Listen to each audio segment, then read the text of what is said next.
And we are live. Welcome back to Takes by Fans. We got a great show for you today. As always, we are live every single day at noon Eastern. If you want to watch live, head over to twitch.tv/takesbyfans. If you want to watch but not live, head over to our YouTube channel, Takes by Fans. We post all of our shows and clips of the show there on a daily basis. And if you just want to listen, we are on podcasting apps, Spotify, Apple Podcasts, Google Podcasts, iHeartRadio. So however you want to watch or listen, we've got you covered in multiple ways. Alrighty, today's a big old Friday, folks. And man, oh man, there is so much to talk about today. Jeez Louise. We had the NFL Honor Awards last night, so we found out who won, Rookie of the Year, Offensive Rookie of the Year, Defensive Player of the Year, MVP. We'll talk all about that, folks. We had the NBA trade deadline, and we all got the trade that we were kind of hoping we got, and then we also got a lot of other kind of weird, but some other really good trades overall. So we got to break down the entirety of the NBA trade deadline. We gotta watch something about the Super Bowl today to kind of once again see what our pick is going to be. We are not making our official pick today on the show. That is coming tomorrow. I know everybody on the mainstream media networks, the ESPNs, the Fox Sports, all of that, they're all going to be making their official picks today because, they do Monday through Friday. We don't got no classic, Monday through Friday work week restrictions over here, folks. We're here every single day. So we're doing that on tomorrow's show live, making our official final prediction that we've done 2 weeks of research on, and then we're going to be doing big old prop hunting tomorrow on the show as well. So that's the majority of what we're doing tomorrow. Props, betting, final pick and all that. That's coming at you at tomorrow's show. But we're still going to check the line today. We're still going to watch Matthew Stafford's best statistical offensive game this season, and we'll see if we can get to Joe Burrow's game against the Titans and kind of rewatch all those big sacks again and see how we feel about it heading into the biggest game, the final game of the season. We still got to break down all the NBA from last night. There's two things I want to touch upon in the NFL besides the awards and all that. So we truly have a great show for you, packed show for you. So let's start it off. And before we get to anything, folks, I want to start the show by giving praise, giving applaud, folks, to the MVP, Aaron Rodgers. Oh my God, how great, folks, how great was Aaron Rodgers this season, only throwing 4 interceptions. Sheesh, that's got to be so gosh dang great, right? Because that's why he won the MVP, right? Because he threw 4 interceptions, because the man is a conservative quarterback. So only throwing 4 interceptions to win the MVP, that man must have went undefeated in the regular season, right? The man is playing this Sunday in the Super Bowl because that's what 4 interceptions, that's what that gives you, right? You win every game, you're flawless, you're putting up all the points, you're the best team in the league by only throwing 4 interceptions. That's what everybody's harping on, right? Because it wasn't the yards. We know he didn't win MVP because of the yards, right? Because the man had, 1,200 less yards than Tom Brady. 1,200 less yards, but he still won MVP. Oh, he must have had more touchdowns, right? The touchdown to interception ratio, the more touchdowns, right? With only those 4 interceptions, that must have been good, right? Well, he had 6 less touchdowns as well. Oh. Well, Tom Brady did have 12 interceptions, so I guess that's why. 12-4. We're talking double digits to single digits, so that must be the reason why, Aaron Rodgers had such a better record than Tom Brady, right? The 4 interceptions, throwing the ball away, being conservative, not, winning the closer games in the playoffs and all that. It's a regular season award. We get it, folks. But, Aaron Rodgers must have went 17-0, the first ever 17-0 season, right? Because he only threw 4 interceptions. So that wins games, right? Not throwing interceptions. Oh, wait. Aaron Rodgers, 13 wins. Tom Brady, 13 regular season wins. Oh. So what did Aaron Rodgers actually do this season? Threw the ball away? He threw the ball away? Oh, okay. That's why y'all gave him MVP? Because he threw the ball away? Because he only committed 4 interceptions? got bounced first round as the number 1 seed. Okay, that's your MVP, folks. So let's give it up to Aaron Rodgers, folks. Aaron Turtle Rodgers winning back-to-back MVP, so deserving because he only threw 4 interceptions. I've never seen anything like this before in my life, folks. Only 4 interceptions. That's it? That's it? Well, what about Tom Brady throwing 2 in 2016? How about that? How about that? I've seen that before. How about in 2010 when Tom Brady threw 4 interceptions? How about that? Okay? So, Aaron Rodgers, congratulations. So deserving of MVP. I mean, only those 4 interceptions, and he was so great this season. So great this season, and led his team to so many more wins because of those 4 interceptions. Oh, my God. So great, right? So congratulations, Aaron Rodgers, on your undeserved MVP. Congratulations. We'll talk about that a little bit more once we get to all the awards, but let's shift gears to the NBA, and we'll start the show here. And before we break down the games and everything like that, folks, we had the NBA trade deadline from last night, and it truly lived up. I mean, the NBA trade deadline, folks, is so much better than the NFL trade deadline, and man, oh man, did we get that last night. So let's talk through all the trades that we saw yesterday. Let's start here with the big one that everybody knows. Here we go. The 76ers and the Nets finally did the deal. The 76ers get James Harden, and they give up Ben Simmons, Seth Curry, Andre Drummond, a 2022 first-round pick, and a 2027 first-round pick. But let's start here with the 76ers. Obviously, they won the trade here. Absolutely, hands down, no debate. They won the trade. James Harden is fantastic, folks. Obviously, he can facilitate the floor, he can shoot, he can score, he can do it all, and that's a little bit of what the 76ers were missing. We get like Tyrese Maxey, absolutely, he's solid, but we see James Harden like quadrupled the overall production that we get from Tyrese Maxey. And then you get James Harden with Joel Embiid, fantastic. Ben Simmons wasn't playing. He would never play for the 76ers team again, so it's not like they were, actively losing big-time offensive production in Ben Simmons for the 76ers. So this is an absolute win. You get a hungry James Harden who's ready to prove everybody on the Nets wrong. We see Kevin Durant doing them dirty in the All-Star game selection, not drafting James Harden, drafting injured, Rudy Gobert? Rudy Gobert over James Harden on his final pick, disrespecting him and all that. So James Harden wants to win to kind of, rub it in the face of Kevin Durant and Kyrie Irving. And then when we talk about the Nets, Ben Simmons, he doesn't want to go down low. He doesn't want to play the big position. So he's going to play the guard. He's going to play the 1 and have Kyrie play the 2. We know Kyrie doesn't want to play the 1. So is Ben Simmons going to be your number 1 on this team? The James Harden? Are we going to be able to get scoring here by Ben Simmons? Yeah, he can pass it to Kevin Durant and Curry, and that's fine. James Harden did that, no problem. But James Harden was also giving us like 28 plus points a game here.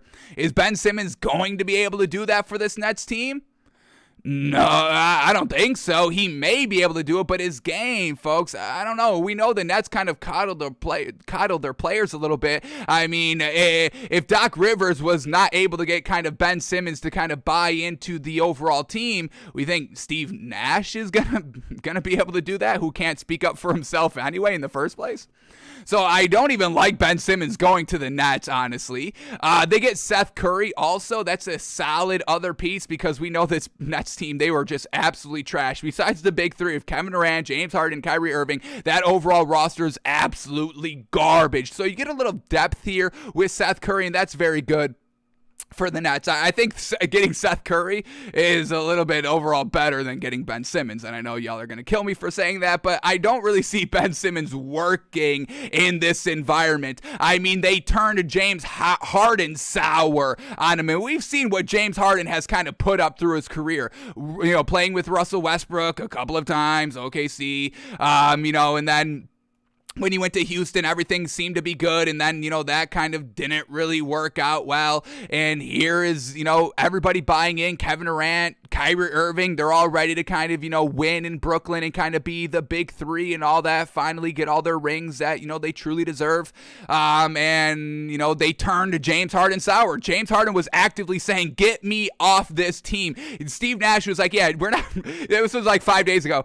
Steve Nash was like, yeah, we're not trading James Harden. Of course you're trading James Harden. James Harden wants to leave. Steve Nash, he's got once again no say in the organization at all. He's got no say, no input on the team.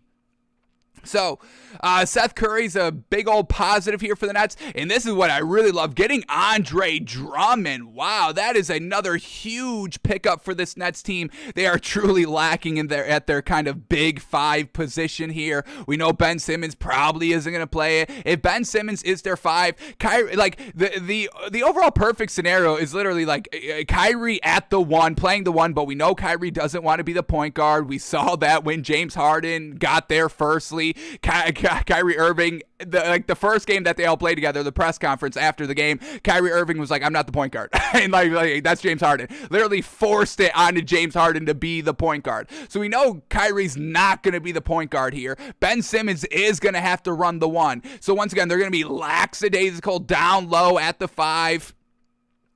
Andre Drummond's a solid, helper piece, but he's not going to be a starting big. He's aging out of this league. He's not going to be able to play, 35 minutes every single game for the rest of the season and into the playoffs and all that. He's not going to be able to do that, but it's another kind of nice bench relief piece out here, especially at the big position. Nicholas Claxton is kind of their best big so far, and we know he's a little scrawny. He's tall, but he's a little scrawny down low compared to other bigs in this league. The first round picks, who cares? Picks are trash. We don't care. But overall, I think the 76ers absolutely won the trade here. The 76ers are good currently, and they got even better with James Harden. You still can have Tyrese Maxey in the starting lineup. That's great. So you don't really lose that much from, getting rid of Seth Curry to bring in James Harden, because Tyrese Maxey can just go to the 2, James Harden's at the 1, and you basically got your lineup. So really, you're losing a little bit of depth at the big position with Andre Drummond, but I think they'll be able to make do with it. So I love the 76ers getting James Harden. I think they absolutely won the trade here. And I don't get, everyone's gushing over Ben Simmons on this Nets team. I don't think it's going to play out like everybody is expecting it. First, we need Ben Simmons. First of all, the man can't shoot, and the man hasn't played the entire year. So he's going to be a little bit rusty, the first couple of games that he goes out and plays. And once again, we still get Kyrie Irving not being able to play home games, so we get Ben Simmons. We're going to get a period of Ben Simmons with no Kevin Durant and Kyrie Irving, and the man can't shoot. So what is this Nets team going to do in the interim until, Kyrie Irving can play every single game, until Kevin Durant comes back healthy? Like, we're going to get Ben Simmons out there by himself. Good luck. Ben Simmons with Andre Drummond and Seth Curry. Is that going to look good? I don't know altogether. I don't think it's going to be that good right off the rip. So the Nets, folks, I don't believe they even came close to even thinking about winning the trade, or even coming close to winning this trade. 76ers won the trade 100% hands down. All right, so that was the biggest trade of yesterday. But then we got this, and this came out of nowhere, and I don't get it, but this is what happened. The Mavericks and the Wizards had a trade. So the Mavericks traded Porzingis to the Wizards. What? Now, I do kind of like it. Porzingis down low at the 5 with, Kyle Kuzma. Unfortunately, no Bradley Beal. That would have been a little bit of a squad I think I could have gotten behind a little bit.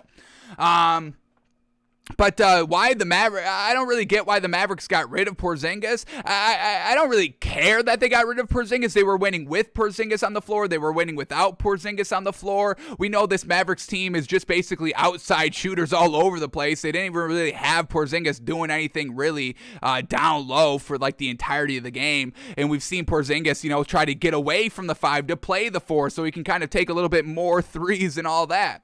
So Mavericks getting rid of Porzingis, it just kind of caught me off guard, but I don't really think Porzingis is a huge reason why this Mavericks team is successful overall. So he goes to the Wizards.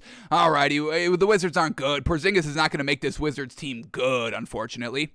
But the Mavericks get Davis Bertans, and, once again, the Mavericks love outside shooting. Well, there you go. Nice bench piece for you, Davis Bertans. And then they also get Spencer Dinwiddie, another solid overall piece. So I think the Mavericks won the trade overall. You get rid of Porzingis. It never really seemed like they really wanted him that much. And, the whole Luka Doncic, Porzingis, we never knew if they really liked each other or not. So they get rid of him. They won with him on the floor. They won with him without the off the floor. So I don't think the Mavericks are really going to be missing Porzingis that much. All right, and then we get this trade, and I love this trade. This is a fantastic trade. Once again, these teams trading away their best players for literally nothing. It makes no sense. We just saw it with the Kings getting rid of Tyrese Halliburton. That may work. We saw Sabonis win their first game, so maybe that was the right trade here. But the Celtics and the Spurs engage in a trade, and the Spurs send Derek White to the Celtics. What? DeJounte Murray, Derek White were killing it on the Spurs, but they let him go, and they go to the Celtics. Now, this is a fantastic pickup for the Celtics. They need a better guard. They truly need like a little bit of a more better guard depth ability there. So getting Derek White, now Marcus Smart can maybe, come down to the bench or something, or maybe they rock Derek White in the starting lineup at the 2. The Celtics getting that guard depth, hopefully a little bit of more ball movement overall in the offense here. But I love the Celtics getting another guard. I think that was a really solid pickup by the Celtics. A little bit of a fleece by the Celtics here, where the Spurs get Josh Richardson. Trash. He wasn't even good with the Celtics. They never even played the man. They got Romeo Langford as well. Once again, never played for the Celtics, rarely, barely, never even any production offensively, defensively by any of these Celtics players. And then they get a 2022 first-round pick and a 2028 first-round pick swap. It's like, once again, draft picks are really trash all over the board. NFL, NBA, draft picks are really trash. Give me proven talent winning right now. I'll take that all day. I'll give you every single one of my picks for the next 20 years. I do not care. Give me the players now. So Celtics, another good trade. But then we get this. They had a good trade getting Derek White, but then we hated this. They got Daniel Tice back. Ugh. And Daniel Tice was supposed to play last night, and we told you all to stay away from the Rockets because he was playing. We were like, don't bet on the Rockets. Daniel Tice is out on the floor, and we know how that looks. So the Celtics get Daniel Tice back. They had him last season. Trash. They got rid of him. He was trash with the Rockets. Now he's back with the Celtics? Trash. So Celtics get Daniel Tice. Lacking big men out here.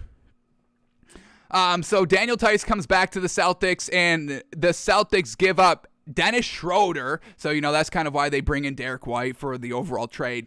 Then they get Enes Kanter, and I believe they're going to be buying him out. So Enes Kanter is probably going to be, free on the market. And then they get also Bruno Fernando. So really the Rockets just got Dennis Schroeder, which is okay. A little bit of a guard help there. All right, we'll see how that works out. The Rockets aren't good, though.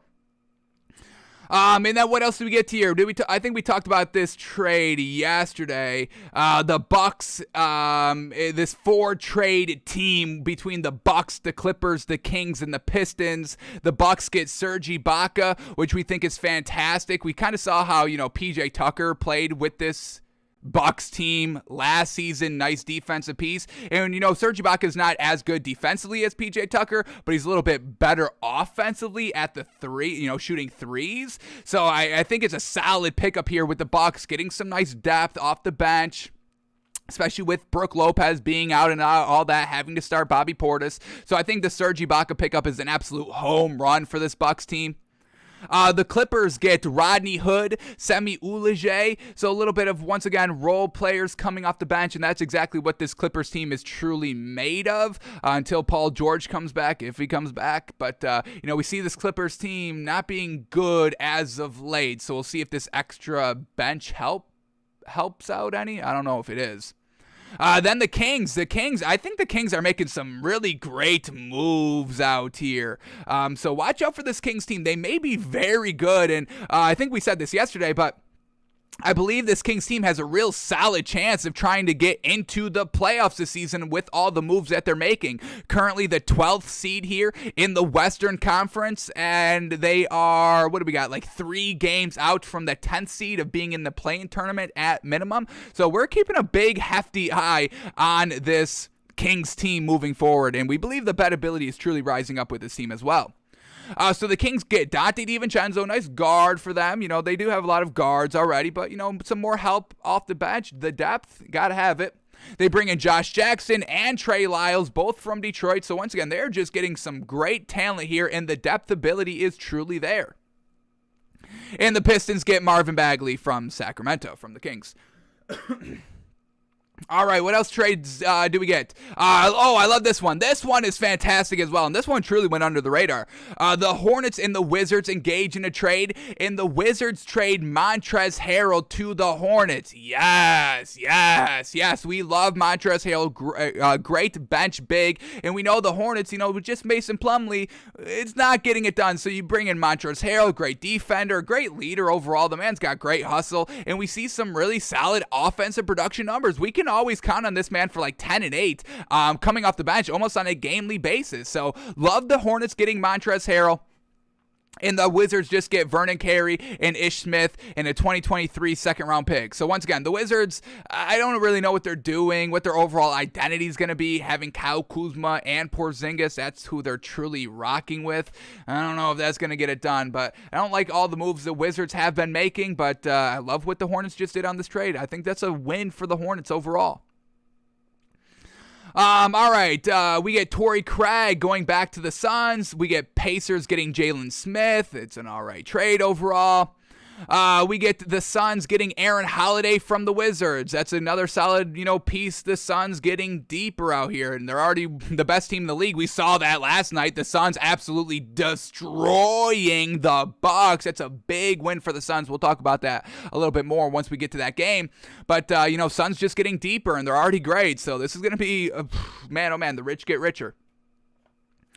All right, we get this, and I like this one as well. The Raptors and the Spurs engage in a trade. The Spurs get Goran Dragic. All right, he wasn't even playing all year anyway, so who cares? And the Raptors get Thaddeus Young and Drew Eubanks. That's great. We love this Raptors team. Now they're getting deeper, getting another big Thaddeus Young coming off the bench. That was a great piece overall. Eubanks, solid offensive production there. So this Raptors team getting better, and that's exactly where they were kind of lacking. Our one knock that we had on the Raptors, their starting five is fantastic, and they usually play like 35 to 40 minutes every game because they have no depth here. But you get great role players with Nick Nurse. Ooh, Nick Nurse and role players, folks. I mean, he turns role players into superstars, folks, okay?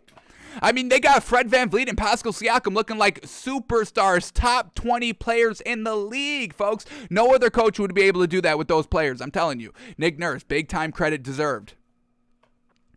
All right, and then we get this. Ooh, I didn't even hear about this one, but I love it. Absolutely. The Celtics and the Magic involve in a trade. The Magic get Bol Bol, and I swear to goodness, if y'all don't start using Bol Bol, folks, the Magic should at least, at minimum, be getting like 10 to 15 minutes off the bench every single game. And I put 10 as the low number. I really want to see 15 minutes a game for Bol Bol. Solid height. He can shoot. He can stretch the floor. And just overall the height, if he can't move, if he's not athletic, okay, just clog him in the paint. The man is like 7'10", folks. Get that man out on the floor. Develop the man, please. Especially with the bad teams, now that he's on the Magic, you can play him. The Magic, it's unfortunate. They're not really playing for anything at the current moment. They may be able to make a little bit of a run, but not with the current kind of rotations that they're using. Get Bol Bol, please, and put him into the game, please. Every game for 15 minutes. I will be having a stopwatch on during every single Magic game, and I'm timing. I need to see Bol Bol out there for 15 minutes every single game. They also get PJ Dozier as well. All right, I believe those are all the trades. These other ones happened not yesterday. I believe we talked all about these. Yeah, Nickeil Alexander-Walker going to the Jazz. Love them getting a little bit deeper. So the trade deadline, folks, absolutely bananas. Lakers don't make any trade. Russell Westbrook is still on the team. Seems like the Lakers are waiting for the buyout market to kind of see who they can pick up, and we already kind of know some players are getting bought out. What was the one name? I think Dennis Schroeder's not going to get bought out. I forgot who I saw was probably getting bought out. Unfortunate. But we'll see who gets bought out and who the Lakers bring in. They got to bring in somebody, folks. They're not winning a chip right now with their current rotations or current roster at all. So got to do something there, and we'll see what they do. But they did not make a trade. So love the 76ers trade, getting James Harden. They easily won it. I love the Derek White to the Celtics. Absolutely fantastic. I love Serge Ibaka to the Bucks. What else do we love? I love Montrezl Harrell to the Hornets. Torrey Craig to the Suns. Fantastic. Aaron Holiday to the Suns. Fantastic. Thaddeus Young, Drew Eubanks to the Raptors. Absolutely love it. Bobo to the Magic. We need to see that man play. All right, so that was all the NBA trade deadline yesterday. And then we had also the All-Star Team Draft yesterday. Team Durant versus Team LeBron. And we had Durant throwing shade to James Harden.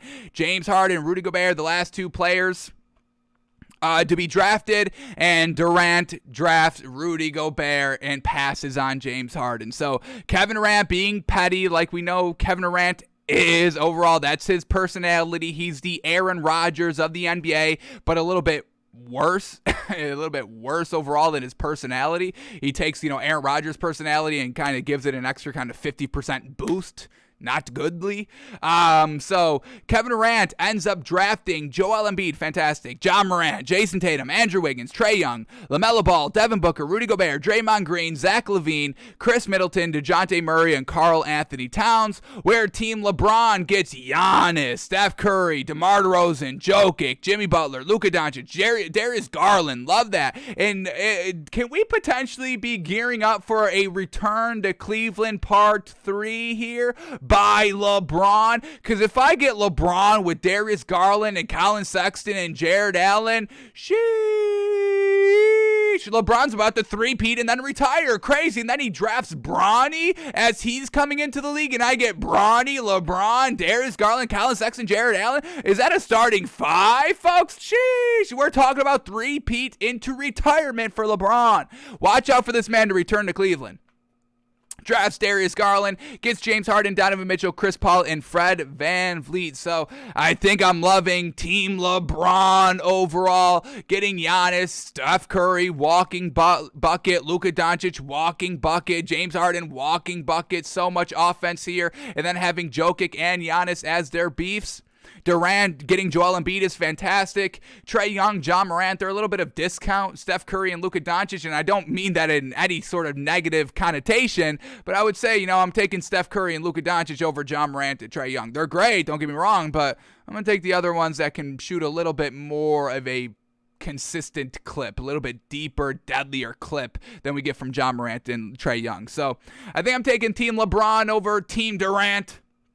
We got the All-Star game coming up February 20th, so we'll talk about that a little bit more as it approaches. See if we can finally bet on this. We couldn't bet on the NFL Pro Bowl. Hopefully we can bet on the NBA All-Star game because I'm taking Team LeBron. Just like we said we were taking Team AFC, and we couldn't even bet it. So I'm still waiting for the money from Vegas on that. I said I bet the AFC. I also said I was swallowing 6.5 and they only won by 6. But I also said I'm taking the AFC to win. So I want that money credited to me, please. Still waiting on that.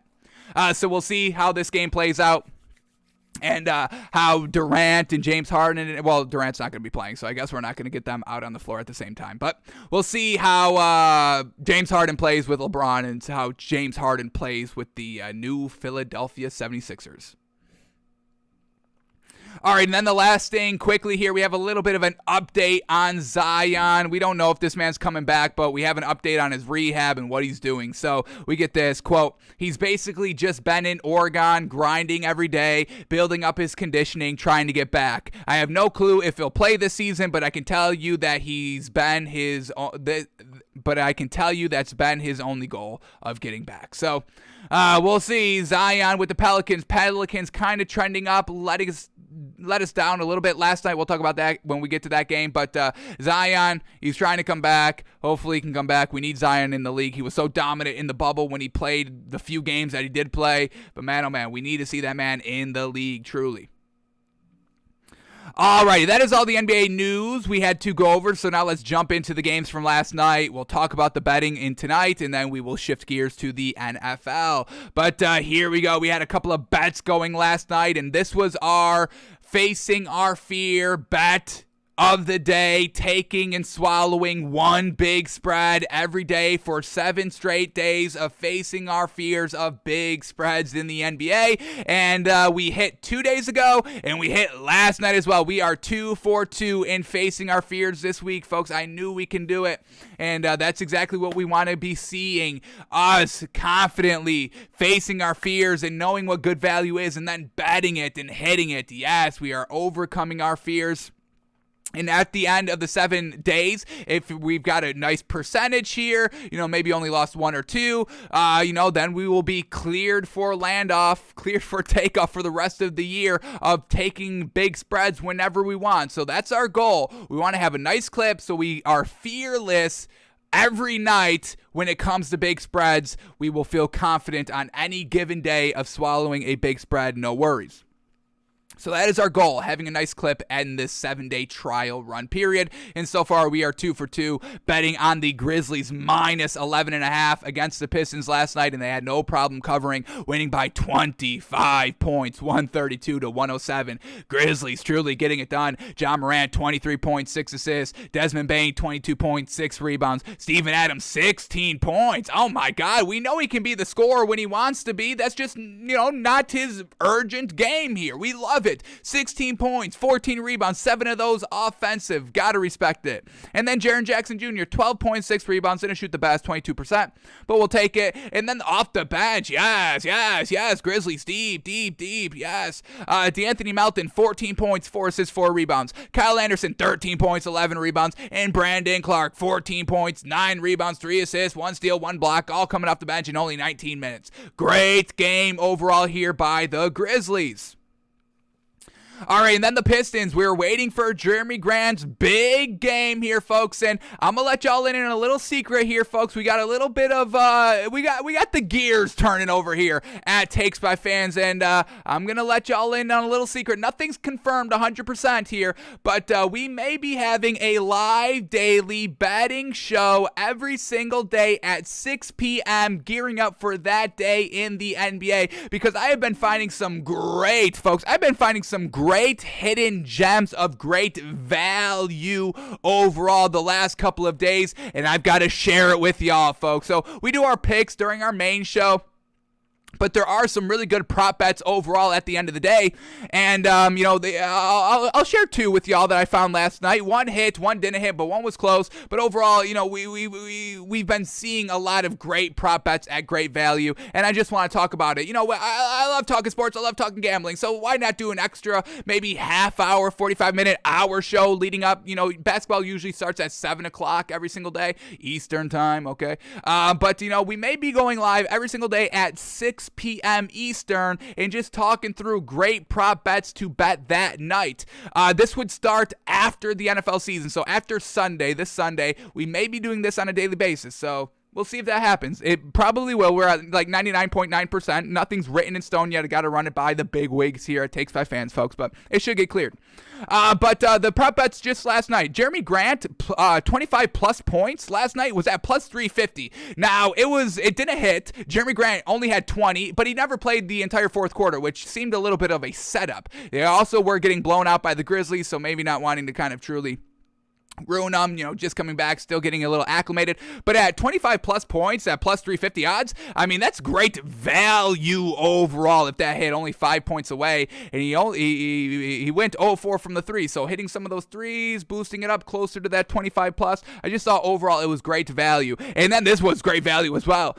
Luka Doncic over 2.5 3-pointers. That was at minus 105, folks, right on a normal spread line, and he hit like 7 in the first half. That was just absolutely fantastic. So we'll look forward to that. Look out for that, I should say. So that's a little bit of a sneak preview of what's coming up here at Takes by Fans, folks. So get excited.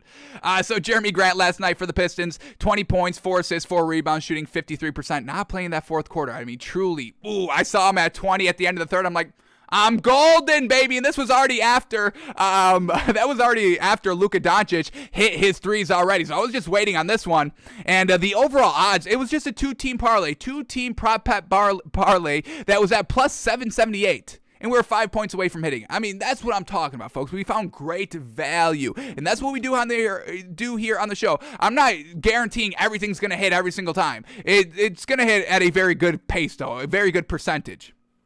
But what we do overall is look for that value, and that Jeremy Grant at plus 350. I mean, come on, how are we going to pass that up? Alrighty, Jeremy Grant, solid night overall, but screwed us at the end of the day. Do better next time, please.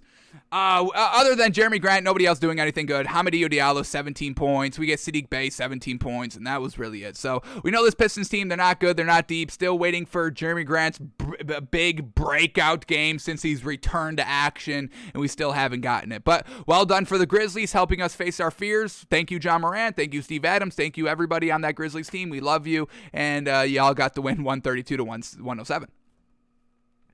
All right, next game.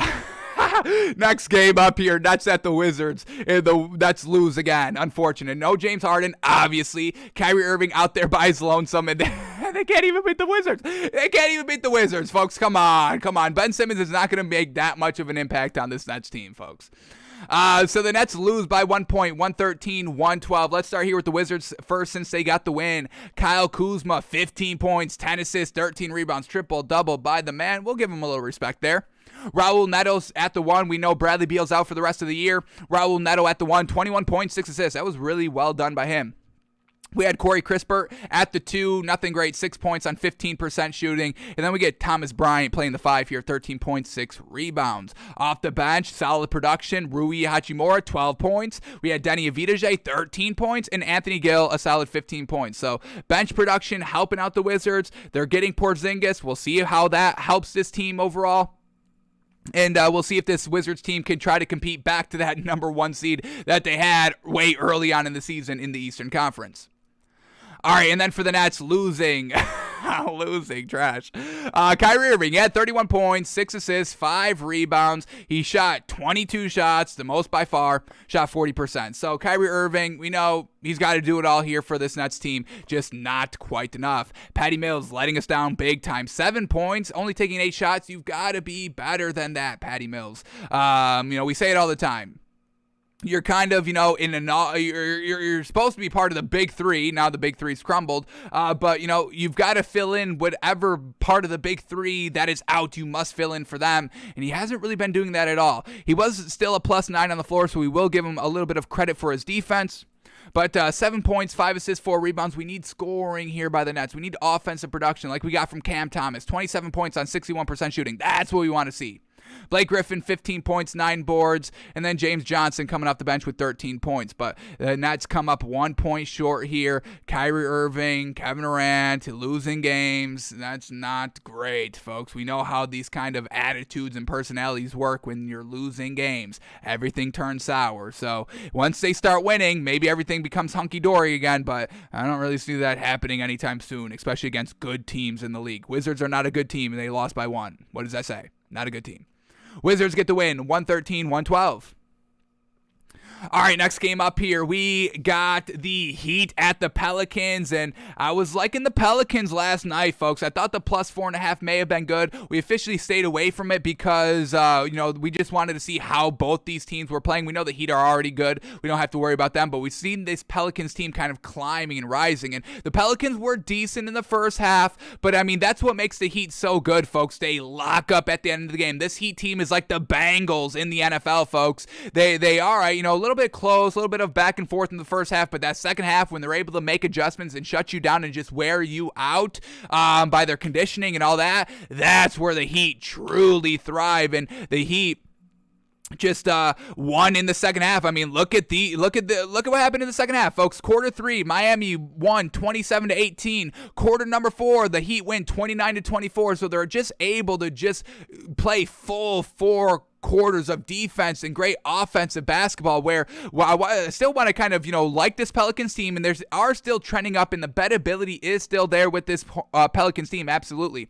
But we know this Heat team is a little bit of a different beast. They're in the kind of upper tier where the Pelicans are a little bit in the limbo stage between the top tier and the second tier, high second tier, maybe trying to climb into that bottom first tier territory. So we can still give respect to this Pelicans team. But, we stayed away from it for a reason because, the Heat, we know they're good, and the Pelicans are just not ready at the current moment to compete a full game, even at home, against the best teams in the league. So, still like we get from the Pelicans, but when they're facing the better teams, we need a little bit more than just 4.5 points. But for the Heat last night, we get Jimmy Butler, 29 points, 8 rebounds, 4 steals, 3 assists, does it all. Love Jimmy Butler, folks. He needs so much more credit, honestly. We get Bam Adebayo being aggressive, 29 points. Him and Jimmy Butler led the team in scoring, 29 points, 10 rebounds for Bam Adebayo. Love him being aggressive. Kyle Lowry, yes, sir, triple-double, folks, 14 points, 11 assists, 11 rebounds. Yes, that's what he's supposed to be doing, the floor facilitator here. And then Duncan Robinson letting us down. Again, classic, 10 points on 2 of 10 from the 3. When the floor is crowded, Duncan Robinson never has a good game, folks. When he's out there by his lonesome, that's where we get Duncan Robinson being his best. And then off the bench, we had nothing great. No Tyler Hero last night, but we had Dwayne Dedmon, 11 points and 7 rebounds in 17 minutes. That was the best production coming off the bench. All right, so the Heat get the win, and then for the Pelicans last night, Brandon Ingram, 15 points, 3 rebounds, not as offensively dominant as we kind of need our number 1 and number 2 scoring option to be. We really need 20-plus points, and they came up a little bit short. So Brandon Ingram only 15 points. We had Jonas Valanciunas only 16 points, only taking 8 shots. Got to be a little bit more aggressive down low. I know you're going against Bam Adebayo, but we need the big 2 stars here for this Pelicans team to be the main offensive scorers, and we really didn't get that last night. We got CJ McCollum playing in the starting lineup, playing 37 minutes. He played the most minutes last night. First game for this Pelicans team since he's come from Portland, folks. CJ McCollum, he had 15 points, 5 assists, 7 rebounds. That was good, just not efficient. The man took 21 shots and shot 28%, 2 of 10 from the 3. Not enough to get it done, but we'll see if he can kind of clean it up a little bit as he gets a little bit more acclimated to the team.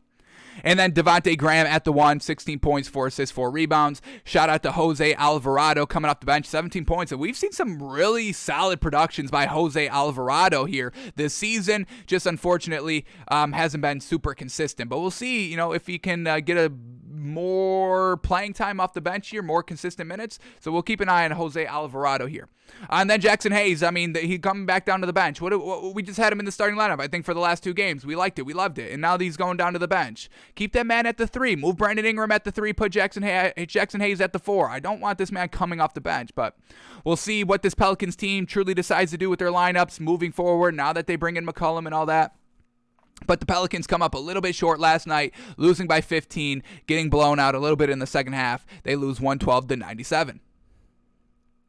All right, next game up here, we got the Raptors at the Rockets, and the Raptors take care of business. No problem. No Fred VanVleet. No problem. Raptors get the win 139-120. We get Pascal Siakam because of no Fred VanVleet, so we have to move Gary Trent Jr. to the 1 and Pascal Siakam from the 5 to the 2. MVP. Can we give this man some respect, some credit out here? Pascal Siakam, most valuable player. You can plug and play him wherever you need him, depending on who's in and who's out. Pascal Siakam playing the 2 last night. 30 points, 4 assists, 3 rebounds, shooting 68%, efficient, dominant. That's what we get from Siakam because of no Fred VanVleet at a 2 guard. He can play the 5. He can play the 2, folks. How versatile, how valuable is that? Super, super. Once again, we're not saying that he should be MVP, hands down, no debate, but I want him in the discussion. We've got the pool of players. We've got Jokic. We've got Embiid. I want Siakam in that discussion, yes? Give that man the respect. So Precious Achua filling in at the 5 for Pascal Siakam, 6 points, 4 rebounds, nothing what Pascal Siakam does at the 5. We get Gary Trent Jr. and what a performance! Holy moly! They said we don't have Fred VanVleet, so we need a 20 to 25 to 30 plus point score while also facilitating the floor. And Gary Trent Jr. understood that assignment to a T. 42 points, 5 steals, 4 assists, shooting 6 of 13 from the 3. Gary Trent Jr., well done, absolutely. And then we got Chris Boucher coming off the bench, 16 points, 5 rebounds. Help it all, put it together. Gotta love it. Love this Raptors team. Shout out to Nick Nurse, shout out to Siakam. Coach of the Year, MVP candidate. Yes, sir, both of those. Love this Raptors team. All right, and then for the Rockets, absolutely bad, nothing good. We had Kevin Porter Jr. being the leading scorer, 30 points, 8 assists. Well done by the kid. Love it. We get Christian Wood, 17 points, 6 assists, 11 rebounds. Garrison Matthews, 19 points. Jalen Green, 18 points. Kenyon Martin coming off the bench, 11 points, 6 rebounds. So they did put up 120 points. I will give the credit to the Rockets, but we've seen big offensive numbers by this Rockets team, but not winning because they've got no defense. So this Rockets team, we know they're nothing good, and the Raptors take care of business without Fred VanVleet. Get the win, 139-120, about a 19-point win. Jeez.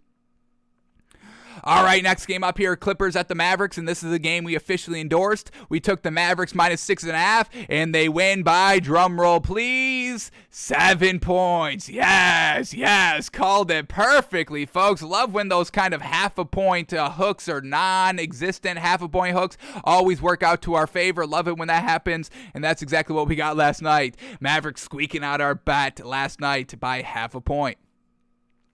All right, so the Mavericks last night, Luka Doncic, 51 points. Do you see why they trade Porzingis? It doesn't matter. It's just Luka's team. They just shoot threes and shoot shots all over the place, folks. They shot 39 threes last night. 39. The Clippers shot 23. Is this the most threes from last night? 39. We had, the Raptors shot 39. Damn, the Rockets shot 38. All right, everyone shooting threes last night. What did the Heat do? 32. We got, oh my goodness, the Pelicans shooting 41. Jeez. They don't got a Luka Doncic type player to shoot 41 threes a game. What are you, crazy? All right. So, they just don't need Porzingis. I guess we get that. Can we bring that up quickly? Let me see what Porzingis has been doing this season. When he's on the floor, when he's not on the floor, are they winning more? I think it's almost like a 50-50 split of Porzingis on and off the floor and just a kind of like even wins. So, let me quickly go to this. All right, games started. Let's just go as of can we go? Yeah, let's do the last, what is this? Let's go the last 2 months. Let's go since January. Since he's been out since January, probably played half the games right here. This seems about like half the games overall that he's played since January. Half in, half out. So, here we go. Inactive. They win. We've got 1, 2, 3, 4, 5, 6, 7 straight inactives at the start of January, and they go 6-1. 6-1 during those 7 games. 6-1, 6 wins, 1 losses. When he's playing the next 1, 2, 3, 4, 5, 6, 7, 8 games. So he's out 7 games. They go 6-1. Now the next 8 games he's in, and they go 1, 2, 3, 4, 5, 6, 6-2, and then he's out for the next 6 games as of recently, and they go 4-2. So they don't need Porzingis, folks. We've seen them win and lose with them and without him at a basically even clip. He doesn't bring that much overall to this Mavericks team. So that's why we were saying we don't really care that they get rid of Porzingis. It doesn't really matter either way, we believe. So Luka Doncic, 51 points, 6 assists, 9 rebounds. He shot 7 of 14 from the 3, folks. Our prop bet, only over 2.5. that happened in the first quarter, folks. Easy peasy. So Luka Doncic doing Luka Doncic things, absolutely. We get Jalen Brunson, 11 points. We get Dwight Powell at the 5, 8 points, 2 assists, 2 rebounds, shooting 100%. We get Dorian Finney-Smith at the 4, 12.7 rebounds. We know Porzingis plays the 4 and the 5, so overall we get 51 from Luka Doncic. We don't need that much from anybody else, and we still got solid production from the 4 and the 5. Don't need Porzingis. And then Reggie Bullock helping out with 11 points as well at the 3.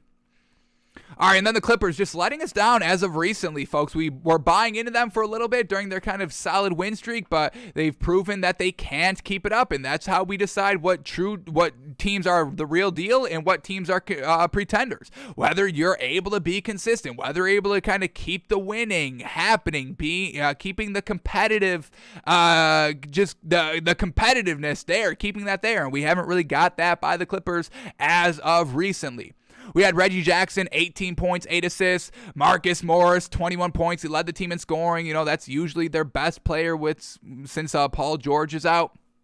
And then we get Norman Powell, still trying to, be great here. We need him to kind of be the number one offensive scorer here with this Clippers team ever since he's got traded here. But Norman Powell last night, 19 points, 6 assists, 6 rebounds, overall solid, but not that efficient, only shooting 35%. Need that to be up a little bit more. So Clippers just coming up a little bit short offensively. They lose 112-105. All right, next game up here is the Bucks at the Suns, and what a win by this Suns team. This Suns team is the real deal. We saw this. This was the finals matchup. Bucks and the Suns. Bucks winning, Suns losing in the finals, but we've known this Suns team has gotten so much better than what they were last season. So the Suns absolutely blow out the Bucks, winning 131-107. Let's start here with the Suns since they got the win. Chris Paul, 17 points, 19 assists, 7 rebounds. Wonderful job. Love seeing Chris Paul's numbers this season, folks. They are absolutely fantastic. The man is the Tom Brady this season. Last year for Tom Brady's his best season ever. Chris Paul, aging in this league. I don't want to say aging out of this league, but aging in this league, putting up 17 points, 9 assists. I mean, what more do you want?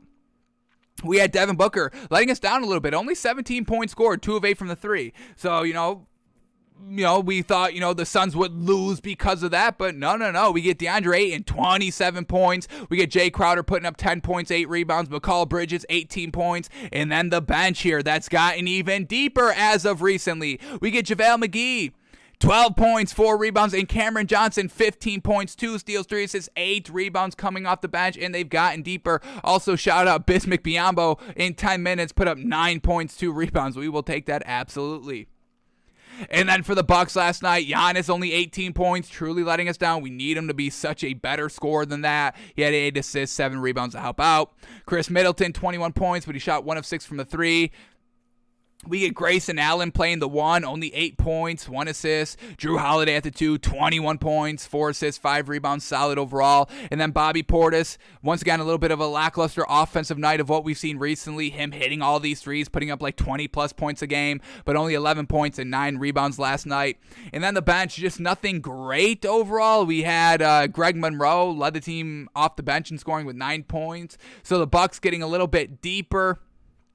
That's definitely what they need, and hopefully they don't miss Dante DiVincenzo too much out here. But Bucks lose big and really badly against a really great team, best team in the league, and they get demolished 131-107. All right, and then the last game of the night, oh my goodness, our sponsor letting us down. What is up with that? The Knicks want to win now? What the heck? We're not going to go overboard. This is going to be a one strike against our sponsor. We're not going to, let our sponsor keep losing. I'm not going to do that to y'all, folks. They're a sponsor for a reason because they paid the show. We're not supposed to be paying our sponsors. The sponsors are supposed to be paying us out here. We'll give them their one loss out here. The NBA, you don't lose every single game. So, we'll get maybe a crack here and there, and we got a crack last night in our sponsorship, but, we're still going to go strong until, they prove that they're winning and not covering the spreads, and then we'll have to drop them. But, we're not going to go overboard and over dramatic right now. But we will keep this in mind. But the Knicks get the win, 116-114 over the Warriors. And the Warriors slipping over the last couple of games. What's been going on with that? And losing against the Knicks is almost inexcusable. But we had Julius Randle going absolutely manic last night. 28 points, 6 assists, 16 rebounds. Just taking it to Kevon Looney. The Warriors don't have any bigs, so Julius Randle taking it to him all night. No RJ Barrett last night, and they still win the game. This is really inexcusable for the Warriors. So we had Quentin Grimes filling in at the 3 for RJ Barrett, and he didn't do anything RJ Barrett like. 6 points, 3 rebounds, nothing like that. We had Evan Fournier, a solid game overall. He put up 22 points. We'll take it. Off the bench, we got it done with Taj Gibson, 10.7 rebounds. Alec Burks, 15 points, 5 assists, 6 rebounds. And Cam Reddish, 12 points, 2 steals, 3 assists. Obi Toppin still only playing 11 minutes. Emmanuel Quickley only still playing 15 minutes. And still Kemba Walker, 22 minutes out here, 8 points. He did have 6 assists. I'll give him a little credit on those assists. But he took 10 shots and shot 30%. That's what we're saying. We don't want Kemba Walker because he's not efficient. And, are we going to just, overlook 30% shooting for 6 assists? I mean, come on. So, still need some good guards here by the Knicks. We'll see what they do.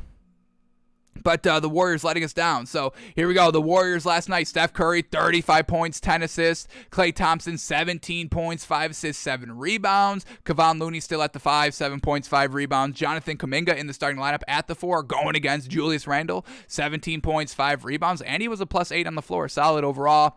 Not anything great coming off the bench. We get Jordan Poole, 11 points on 1 of 5 from the 3. Once again, when he comes down to the bench, his overall production does drop a little bit.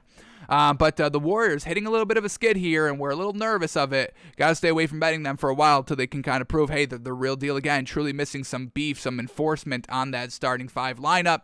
But the Knicks get the win here, 116-114. All right, that is all the NBA from last night. Now let's see what we've got on tap tonight, folks.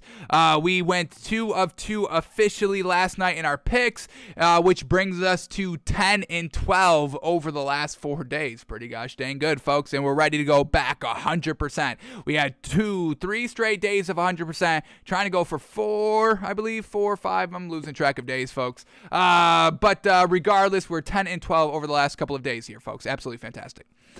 So let's keep it going here. What do we got? 6 games on, 7 games on tonight. So let's find the value, shall we? Here we go. First game up, Thunder at the 76ers. Thunder -12 and Thunder. Yeah, could you imagine Thunder -12.5 here? I would have taken that. I would have ended the show right now if I got 76ers plus 12.5 points. I would have ended the show right now and bet my entire house on it. But we get the Thunder at the 76ers. Thunder plus 12.5. 76ers -12.5 here, folks. We're looking for a big spread to face our fears. This could be it, absolutely. If we get James Harden playing, I'm taking it. But we get, for the Thunder, we get Mike Muscala out, Isaiah Roby out, Shai Gilgeous-Alexander still out. That's the big one. So it's just Luguentz Dort by his lonesome with Josh Giddey. And then for the 76ers, all right, James Harden is out. Doesn't seem like he's making his debut. Let's go to NBA Fantasy Labs to see if we get any information on James Harden. All right, what is going on here? We're going to have to switch to our secondary screen here. Doesn't seem like our internet's cooperating for some reason. But no worries. We got to, oh no. And is Twitter just down? Is Twitter all down right now? Or just NBA Fantasy Labs? What the hell is that? NBA Fantasy Labs tweets aren't loading right now? What the hell is that? We need you. You've been, here we go. We got 24 minutes, a tweet. Darius Garland is out. Oh, okay. Well, that's good news. That's good to kind of keep in mind. It's not good news. It's good to keep in mind. We want Darius Garland to play, so we may have to stay away from the 76ers tonight. But okay. Is everybody else's tweets loading? No. Interesting. What the hell is going on here? Twitter may be down, folks. How crazy is that? All right. Well, we're not going to be able to go to NBA Fantasy Labs for some extra help. All right. It's unfortunate. But, so it doesn't look like James Harden's making his debut quite yet. We get Paul Millsap, a game-time decision, newly acquired. We like it. And Tyrese Maxey, also a game-time decision. So a little bit of wonkiness going on here with the 76ers. We'll hold off. We'll come back to this one if we can't find another big spread game. But let's hold off on this one for a second.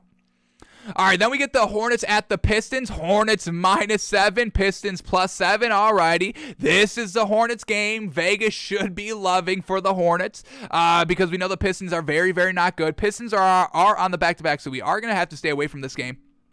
But for the Hornets, we get Gordon Hayward still out. Montrezl Harrell, the game-time decision. Would love to see if Montrezl Harrell makes his debut tonight. And then for the Pistons, we get, who do we got? Everybody a game-time decision. Cade Cunningham, game-time decision. Marvin Bagley, game-time decision, newly acquired. So we'll see how that all plays out. But we can't bet this game. It's back-to-back, so no thank you. All right, next game up here. We get the Cavs at the Pacers. Cavs -6, Pacers +6. All righty. We know the Pacers losing Sabonis and all that, but let's check their ins and outs to see if their newly acquired players are playing. We get Malcolm Brogdon, a game-time decision. Jalen Smith is a game-time decision, and Isaiah Jackson are a game-time decision. For the Cavs, we get Darius Garland out, unfortunately. So they're going to be rocking without Darius Garland, but this Pacers team, they weren't good with Sabonis. I think they got worse with Sabonis. We can rely on Jared Allen. Wasn't Darius Garland out the last game as well, and they covered? Let me quickly double-check that against the Spurs. Did our man play? And he did not. So we had, Darius Garland did play. He dropped 27, 5, and 6. Man, oh man, that man is good. But I'm still rocking with this Cavs team. They're absolutely fantastic. I think they'll be able to overcome the 6 here, no problem. We'll swallow 6 here against the Pacers. All right, next game up here, we get the Spurs at the Hawks. Spurs +8, Hawks -8. All righty, what do we got here? The Spurs, we get Goran Dragic out. He's still not playing. Thomas Rotansky out. Romeo Langford out. So newly acquired pieces are not playing for the Spurs team. Where the Hawks, all we get is Lou Williams, a game-time decision. I'm taking the Hawks -8 here, folks. And this isn't our big spread. I wish it was, but we classified spreads at 9+ as big spreads. So this one not quite covering it. But we love this Hawks team. They turned the corner. The Spurs team going through all these trades. Wonkiness ensues. We'll swallow the 8 here with the Hawks at home. All right, then we get the Nuggets at the Celtics. Nuggets +6, Celtics -6. And this Nuggets team has turned a corner, and we get them +6. I think I'm loving it. Celtics just went through a trade as well. We'll see if their players are playing, their newly acquired pieces are playing. But for the Nuggets first, we get basically everybody's good to go. We just get Austin Rivers, a game-time decision. And then for the Celtics, Derek White, a game-time decision. Daniel Tice, a game-time decision. So we don't know if they're making their debut quite yet. Let's see, is Twitter still down? Can we still not search tweets? Hang on. Oh, we're back, baby! So we get Montrezl Harrell expected to make his Hornets debut today. All right, so now that we got that news, what do we have? The Hornets -7? Do we take that? Ooh, I want it. I believe in Montrezl Harrell, folks. Is this putting our money where our mouth is? Pistons on the back-to-back. We can't bet the back-to-back, folks. We can't make it. Do we make an exclusion for our rule, folks? I love Montrezl Harrell. Y'all know that. We'll stay away from it officially, but I do like Montrezl Harrell. Can that be known, folks? Y'all need to know that. I love Montrezl Harrell, okay? We get James Harden is doubtful for today as well, so don't expect him to make his debut quite yet. Still kind of coming off that hamstring and all that. All right, so that's all the new information that we have. Nothing for the last 28 minutes here. So taking the Hawks -8, and I'm going to take the Nuggets +6. I love that, folks. I love what this Nuggets team has been doing. They're at full strength, basically, and we get the Celtics team, and they're good, but are they good enough to beat the better teams? And I'm ready to classify this Nuggets team as a better team, and we'll see how their newly acquired pieces, if they do play, how they fill into the lineup and all that. So I'll take the 6 here, folks, absolutely. Got some great value tonight. I love it. What else do we get here? We get the final 2 games. Here we go. We got the Timberwolves at the Bulls. Timberwolves +3, Bulls -3 here. All righty. For the Timberwolves, we get Patrick Beverley, a game-time decision. D'Angelo Russell, a game-time decision. Anthony Edwards, a game-time decision. What the hell is going on there? And for the Bulls, we get Vucevic, a game-time decision. And Ayo, a game-time decision as well. So, a potential big 3 out there for the Bulls. A lot of game-time decisions all around. So we really can't endorse anything right now with all this uncertainty. So we'll probably wait a little bit closer to game time to make our official decisions. Maybe we tweet it out. If we like something, we'll tweet it out. At Takes by Fans, folks, on Twitter. Keep up to date with that. All right, and then the last game of the night here, we get the Magic at the Jazz. Magic +13, Jazz -13. All right, this is a big spread that we may have to take because I don't know if I'm feeling the 76ers -12.5 here, especially with no James Harden, and then you lose Seth Curry, so who's going to be filling in for that in the interim here? So for the Magic, we get Moritz Wagner out. All right, we don't get one of the Wagner twins. Damn it. It's not the better one, but it is still a Wagner twin. What else do we get here? Is Bol Bol out for the season? Did I miss that? Okay, so we're not going to get any Bol Bol this year. How unfortunate. Next year, please. They've already ruined that, man. How unfortunate. So it's just really Moritz Wagner out, Jonathan Isaac still out here. We get Jalen Suggs a game time decision. For the Jazz, we get Rudy Gay and Rudy Gobert, a game time decision. Is this Rudy Gobert's first game back? Of course. If this is it, folks, even without Rudy Gobert, we're still going to take this, but we're going to take the Jazz minus 13 for our facing our fear big spread of the night, folks. We've gone 2 for 2 over the last 2 nights here, ready to make it 3 for 3. We will swallow 13 here for the Jazz tonight.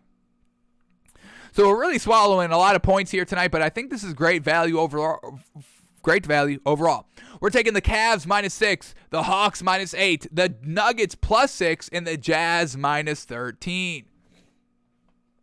Alrighty, now that is all the NBA we had to go over for today, so now let's shift gears a little bit to the NFL, and before we start breaking down some Super Bowl and the spreads and all that, let's quickly take a look at the NFL Honors from last night and talk through the award winners and all that. We already did a little bit of preview of what we think about the MVP, but let's see all the other awards and if they got it right. So here we go. Recap of the NFL Honors last night. All the awards given out last night. So here we go. Pepsi Rookie of the Year, and the winner was Cincinnati Bengals wide receiver Jamar Chase, winning Rookie of the Year. And absolutely, Jamar Chase has been an unstoppable, reliant, consistent offensive force here.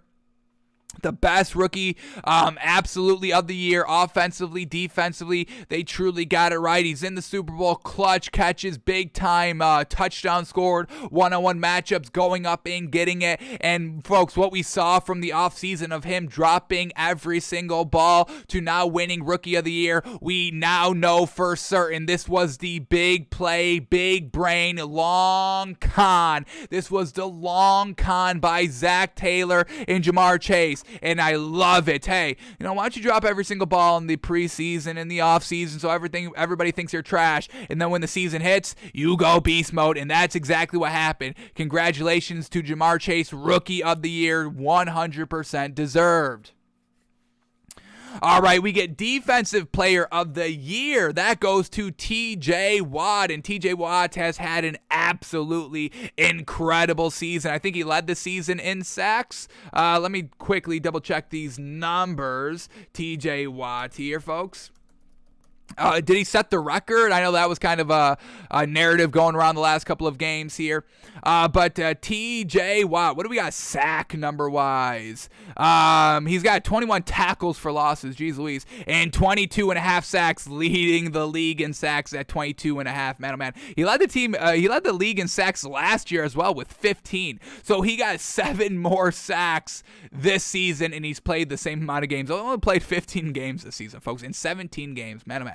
So yeah, truly deserved there by TJ Watt to win Defensive Player of the Year. Absolutely.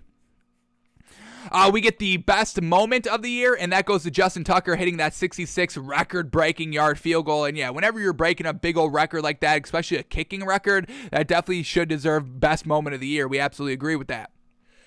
Then we get Offensive Rookie of the Year, and that goes to Jamar Chase as well. So he won Rookie of the Year and Offensive Rookie of the Year, and I have to agree with that as well. None of the quarterbacks were really that great offensively. The only other really solid wide receiver was Jalen Waddle, who had some really good production overall. Never kind of those big explosion moments, though, from that we saw from Jamar Chase, so I like Jamar Chase over Jalen Waddle. And then we saw Devontae Smith, once again, some solid plays overall, but not as overall productive as Jamar Chase was. And Devontae Smith was kind of the number one wide receiver for the Eagles. Jamar Chase is like the number one wide receiver for this Bengals team, and we just saw the disparity in overall production. So yes, absolutely, Jamar Chase does deserve Rookie of the Year and Offensive Rookie of the Year. Maybe he even should have been Defensive Rookie of the Year as well. But the winner of that, yeah, he didn't deserve it. But let's keep going here. We get the Offensive Player of the Year goes to Cooper Kupp, and I am kind of glad about that overall. Cooper Kupp getting an award. He was in the MVP discussion. It was between Tom Brady, Aaron Rodgers, and Cooper Kupp. Obviously, Cooper Kupp's not going to get MVP because they never give that to anybody besides a quarterback, which is a little lame, but I understand a little bit why. I don't love it. I understand it a little bit. But, yeah, Cooper Kupp, I mean, what he's able to do here, folks, absolutely. I mean, I can understand why y'all call him the greatest receiver in the league, and I can a little see why. I still go with Tyreek Hill overall, but Cooper Kupp is truly unguardable. I mean, just so consistent. You knew that's where they're always going to be going with the ball. They're going to be going to Cooper Kupp with Robert Woods out, and before they got OBJ, Deshaun Jackson kind of a little unhappy overall. It was always solidly, consistently Cooper Kupp. And just look at all these games with 100 or more yards. We're just going to go through all these games here, folks. These are all the yardage numbers every single game throughout the entire season. We'll count the ones that are 100 plus, but we get 108, 163, 96, 64, 92, 130, 156, 115, 95, 122, 96, 129, 123, 136, 109, woof, 95, 118, 61, 183, 142, and then we get the Super Bowl. But so far, folks, 13 games, including the playoffs, of having 100 yards or more in a game. So just truly unstoppable. Offensive player of the year, absolutely. I can definitely agree with that. They got it right. All right, then we get defensive rookie of the year, and that goes to Micah Parsons, and I definitely agree with that as well. Micah Parsons, what he's been able to do of, being a linebacker and then taking over some edge rushing duties here and there. But getting all those picks and being that huge vocal leader. He was a leader for that Cowboys Walk of Fame defense that was so good in the regular season. Got a little bad in the playoffs and all that. But overall, Micah Parsons' first year, man, oh man, that man's going to be a problem. He's going to be a problem when that's your rookie year. Man, oh man, I don't want to see next year, folks. This, we've got some real great athletic specimens defensively in the NFL. Talk about DJ Watt and now Micah Parsons and Aaron Donald still. Man, oh man.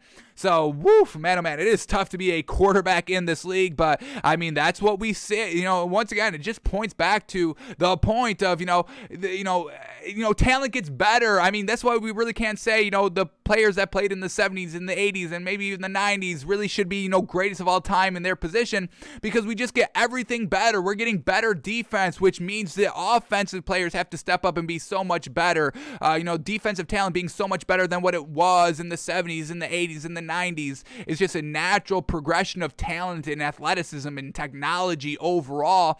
And, so being a quarterback in today's age, it's real gosh dang tough, because you got people like Micah Parsons. Let's get his physique up here. What is Micah Parsons? Is that man like 6'2", like 235? Let's get his beefiness up here, folks. Micah Parsons, what do you got for us? 6'3", 245. Sheesh, even better. I undersold it. What did I say? 6'2", 235? Man, I'm mad. Woo! So that's a big athletic bull coming right at you, folks. And man, oh man, 13 sacks this season, 3 forced fumbles, playing 16 games, 30 quarterback hits, 64 solo tackles. Yes, sir. Micah Parsons, defensive rookie of the year. I absolutely respect it. All right, what else do we get here? Comeback player of the year. Absolutely, we've been championing this all year long. Joe Burrow, gotta give it to him. What he's done this season, folks, absolutely immaculate. Leading his team to the Super Bowl, fantastic. I know it's a regular season award, but he still got to the Super Bowl. Joe Burrow, let's get his... I want to see his overall stats are, because they're absolutely fantastic. I don't believe he hit 5,000 yards. What do we got? 4,600 yards, 34 touchdowns, 70%. Is that the highest in the league? 70%. It was. He led the league in completion percentage with 70. Yes. That's what Aaron Rodgers did last season, and y'all gave him MVP. Fantastic here by Joe Burrow. Comeback player of the year, folks. That gruesome, devastating leg injury, and then you go and lead your team to 10-6 to the Super Bowl, throwing 70%, folks, 4,600 yards. Absolutely fantastic by Joe Burrow. Absolutely comeback player of the year. All right, we get assistant coach of the year going to Dan Quinn, the defensive coordinator for the Cowboys. And, that Cowboys defense was good, and Dan Quinn was a good coach overall. Is he the best assistant? Still get Eric Bieniemy. That was always solid. That Chiefs offense, really good. Do we get any other good assistant coaches? I'm sure I'm blanking on them. But, yeah, I don't think I have a problem with Dan Quinn winning assistant coach of the year. That's okay. We loved and gushed over that Walk of Fame defense, young pieces all over the field and making them all work. It was pretty good. What else do we get here? Coach of the year goes to Mike Vrabel, and they got it wrong, folks. They got these two categories wrong. MVP wrong with Aaron Rodgers, and Coach of the Year wrong with Mike Vrabel. Now, no disrespect to Mike Vrabel. He's fantastic. I can definitely understand the appeal of giving him Coach of the Year. No Derrick Henry for basically the entire year, and still made the running game work, still made the offense work. Julio Jones in and out of the lineup, still made the passing game work. Defense was always solid. Offense was always solid, regardless of who's in and who's out. So definitely shout out to Mike Vrabel. But, Matt LaFleur deserves all the recognition for the success of the Packers. It was not Aaron Rodgers, folks. It was rarely Aaron Rodgers getting it done himself. Their two running backs, A.J. Dillon and Aaron Jones, folks, getting it done. Both 1,000-yard producers in the running back position. The defense of the Packers, fantastic. Aaron Rodgers throwing, 4,000 yards. Not as impactful, I think, as the overall team of the Packers. The team was good on the Packers, not just Aaron Rodgers, and that is because Matt LaFleur is a genius coach. I still believe Matt LaFleur, if Aaron Rodgers does leave this season, which is kind of seems like he is, during his kind of MVP acceptance speech, he was kind of thanking, even thanked Matt LaFleur. He said over the last 3 seasons, Matt LaFleur, this is kind of, this is all you, kind of. He honestly kind of said it was all Matt LaFleur, and we don't really see Aaron Rodgers giving anybody credit besides himself, and he gave Matt LaFleur credit. So Aaron Rodgers should not have been MVP. It should have been Tom Brady, and it should have been Coach of the Year going to Matt LaFleur. Once again, I'm not knocking Mike Vrabel. The man's a fantastic coach. We just gushed over his contract extension earlier this week. But, Matt LaFleur, 13-3 every single year. And it's such unfortunate that both Mike Vrabel and Matt LaFleur lost their first playoff game this season, having the number 1 seed. How unfortunate. But yeah, I cannot give, and we did not give, and I still am mind boggled over them giving Aaron Rodgers the MVP. But Matt LaFleur deserves all the recognition for that Packers team.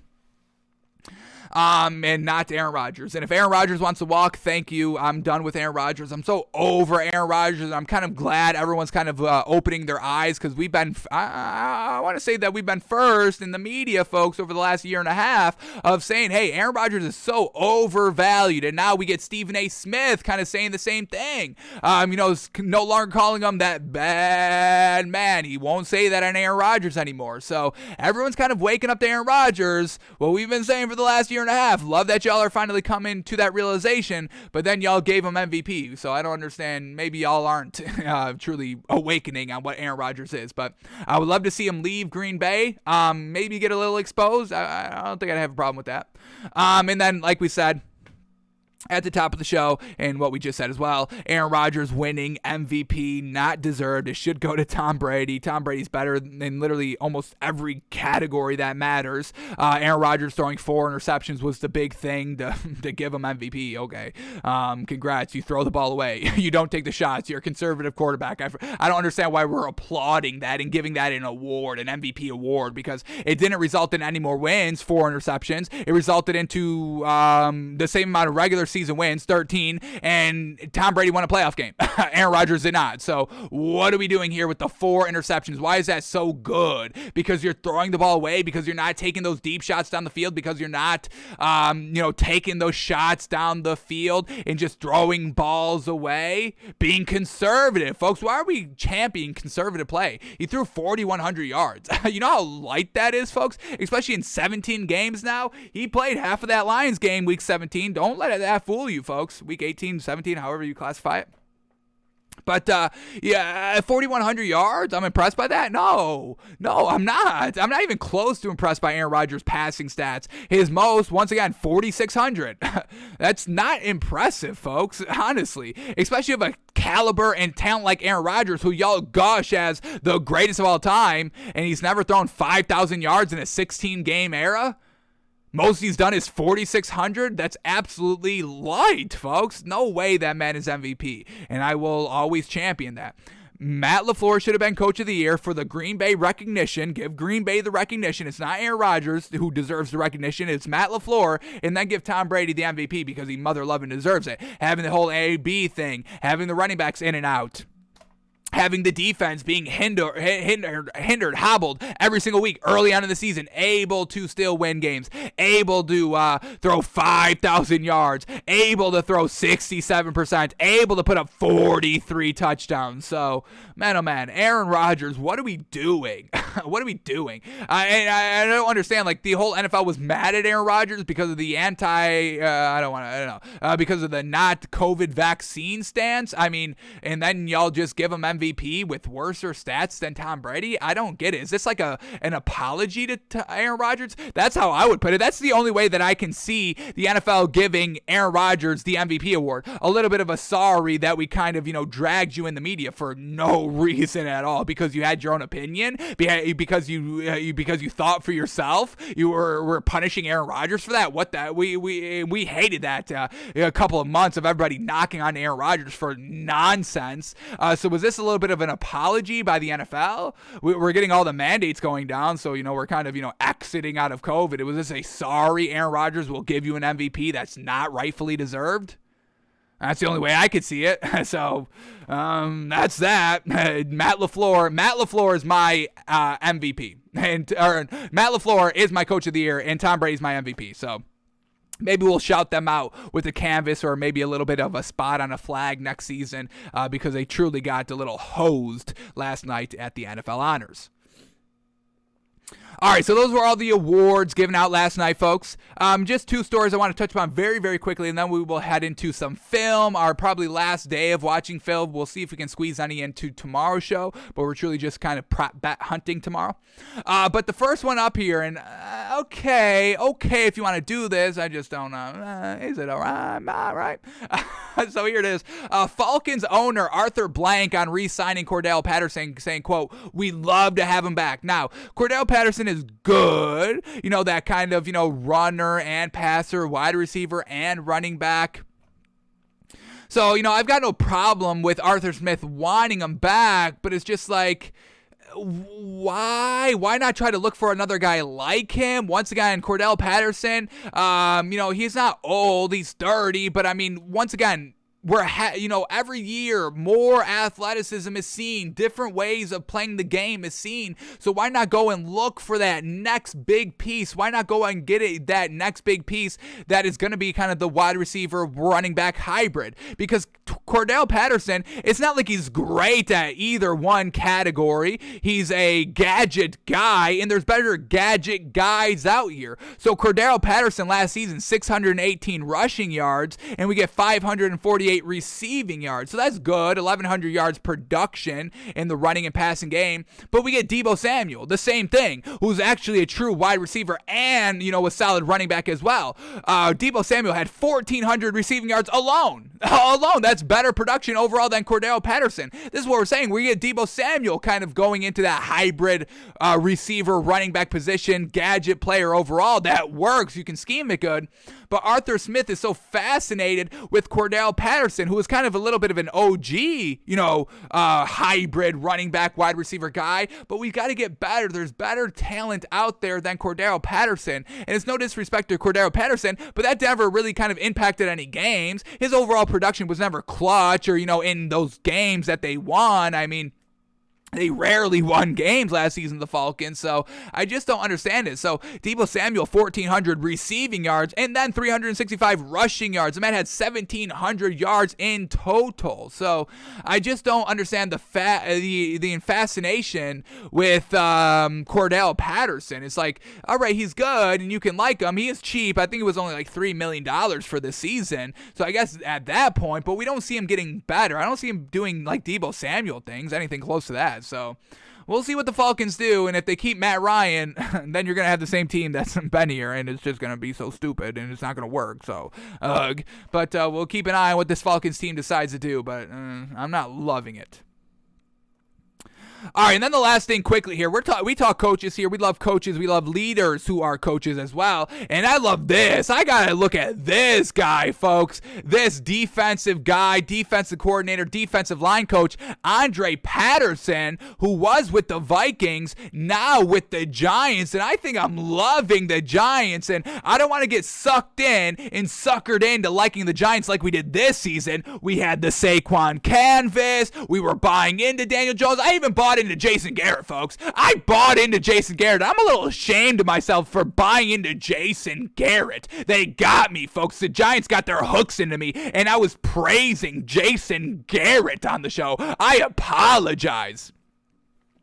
But now bringing in Brian DeBull as the head coach. We get Daniel Jones potentially, with an offensive guy. So hopefully we can see Daniel Jones good. And we still got good pieces. Kadarius Toney, if he can stay healthy. And so I think I'm already slowly buying back into the Giants. But we're going to take it slow because I'm not going to get fooled by Jason Garrett again. But the Giants end up bringing in Andre Patterson, the defensive coach. We'll see if he's going to be the coordinator or defensive line coach or anything like that. But I found a little clip on Twitter of this coach talking at a Vikings press conference because he was the Vikings coach. I've got it up here. He's been with the Vikings since 2014, defensive line coach for most of the time, and then being promoted to co-defensive coordinator and defensive line coach, and then assistant head coach / co-defensive coordinator / defensive line coach this season. So he had his kind of hat and everything on the defensive side of the ball here for the Vikings. And we hear him at a press conference, and this is the greatest quote right here. This is what I'm talking about. Truly, I believe this 100%. But so he starts kind of the press conference, just kind of the questions. He was like, my job is a coach. I'm supposed to teach these players. He's like, when somebody has a problem, in school with a math problem, the teacher's not supposed to get mad at that kid. That kid's he's not learning, on purpose. He wants to try to get it figured out. He's not making the mistakes on purpose. So my job as a coach, as a teacher, is to pull up a chair and talk with the kid to get it, to get him to be able to solve that problem. And he's like, that's the same on the field. And then he says the quote right here, and I love it. He says, quote, maybe I haven't given him, talking about the player, maybe I haven't given him the right trigger word for the light bulb to come on. Maybe I haven't given him enough reps for that light bulb to come on. But talking about, maybe I haven't said the right trigger word for that light to go off. That is so to a T, folks. Absolutely. I was helping somebody move a couple of years ago, and we were moving this big old washing machine up and down the stairs, and we just weren't able to kind of pivot it in this small we were going up the stairs, so the small kind of stairway, we just weren't getting it. And he took the lead, it was his house, I was just helping him out. And, he was going backwards up the stairs, and, he was carrying. And so we have a different perspective. He's up facing down, I'm down facing up. And, he just kept repeating, hey, you got to do this, the same word. And I forget what the word was. But, you just got to kind of lift it like this. And I was not grasping the word because from his perspective, the word, let's just kind of like use like up and to the left. And it wasn't up and to the left, but he was saying, like, you got to lift it up and to the left. And his up and to the left is different than my up and to the left because I'm down this way. He's up this way. So, from his perspective, he was saying the right thing. He was technically right. We did have to lift it up and to the left. But from my perspective, it was a little bit of like a down and to the right a little bit on that. So the word that he kept on using, it wasn't clicking with me. I was like, I'm doing what you're doing and it's not working. He was getting frustrated and I was getting frustrated. We got it done, but, we were all both mad at each other. We were angry. We were sweating. It was hot. It was a long day. We're going up and down stairs. We're moving. Moving sucks in the first place. Nobody likes to move. So just that one word. And then, kind of after, we were breaking everything down. After we finally got the washer in the truck and all that, we were just like, it just wasn't clicking. That's why, so, if he said a different word, if he said, hey, you move it this way. Oh, right, because it's supposed to be flipped and it's supposed to be opposite because you're going up and I'm going down. But if you did that other word, that light goes off in my head. Oh, of course. I got to lift it up into you should have just said that. Why didn't you say that? You were saying it in reverse because of my perspective. So that's what I'm saying. That's language is so big. Like, not everybody has like the same experience. So you bring in the experience, but then you also bring in the language and different how people talk and how people describe things. Yes, there's definitions of words and obviously, but the English language, that's why it's such a hard grasp, because it's so nuanced, and you can really, and that's what really makes the English language great, is because it is so nuanced. You can really kind of, say whatever you want, and it can kind of like make like the same sense overall. So like just saying those different words, keep on working with it. Maybe it's just not clicking. Maybe it's clicking for you because, you're the coach, this, you've been in the game, you've known the game a little bit longer. I mean, we got 50-year coaches and 20 years players, folks. I mean, there's an experience gap there. So, you use a different word, and I love it, folks. Maybe I haven't gotten the right trigger word for the light to come on. Yes, keep on coaching, keep on teaching. And once again, he was saying in this press conference, it's not about the players not doing it on purpose. He's not failing on purpose. It's just maybe not clicking. Yes, you, the coach, you're saying everything potentially right, but maybe that word is just throwing him off, and like maybe it's just the word's not grasping, and then you hounding on that same word, and he's like, all right, I kind of get it, but I don't truly get it, and then you say that other word and the light bulb goes out. Now y'all are on the same page and you're off, running from that point on. So I love this dude as a coach, Andre Patterson. Let's give this man some love and recognition, and maybe even like a head coaching position in a year or two. Let's see how he does with this Giants team to see if it can kind of blast them into a head coaching candidate. But I'm buying right back into the Giants, folks, because of Brian Dable, because of Andre Patterson.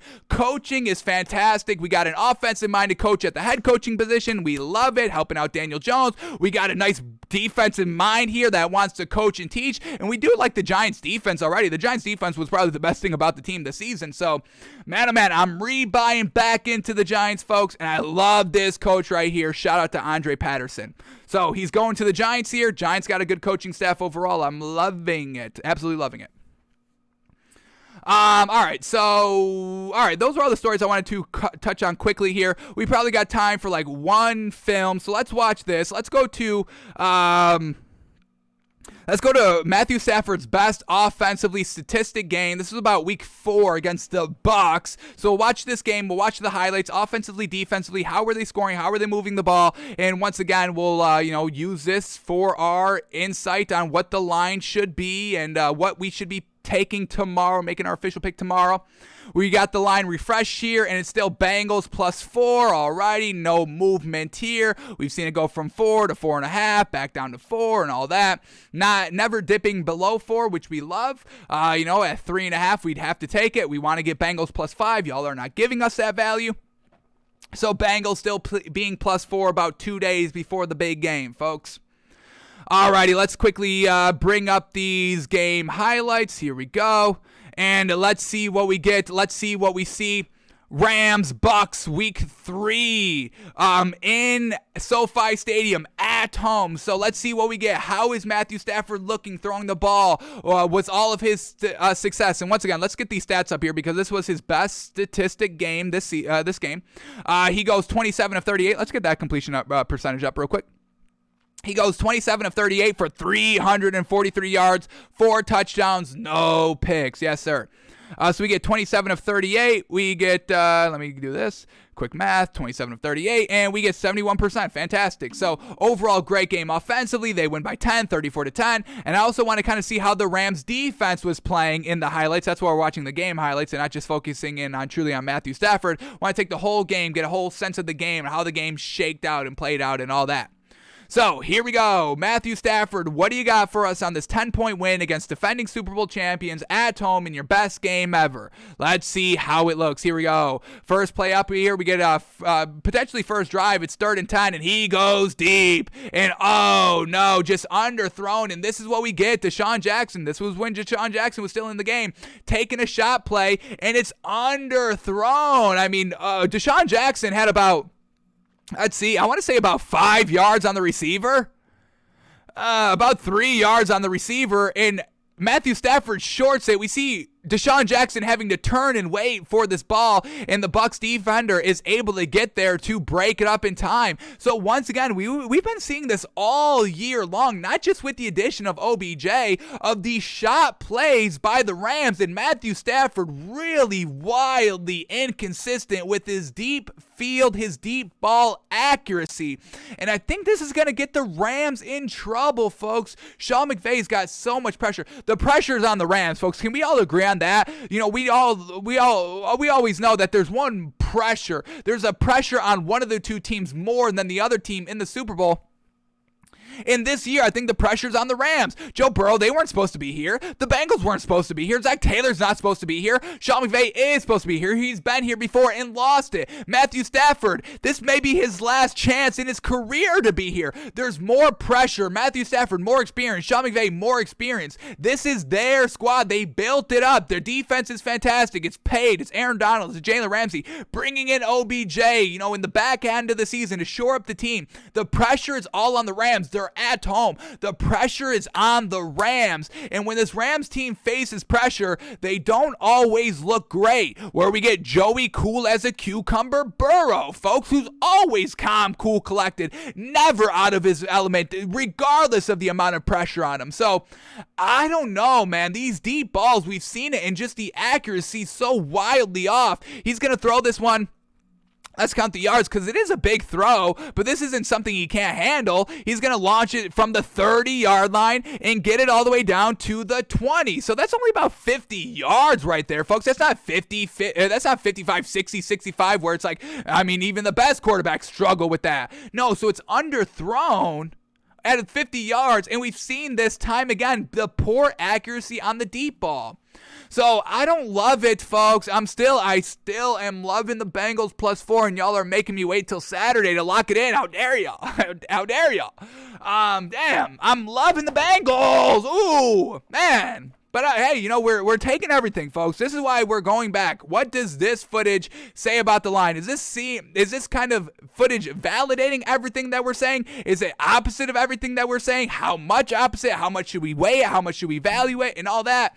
And so far on that, I know it's only the first row of a 6-minute highlight tape. I get it.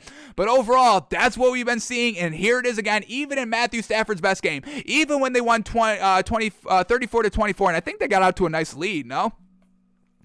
We got 14-7, 21-7, 21-14, 28-14, 31-14, 31-17, 34-17. So, they really had the lead the entire game for the most part.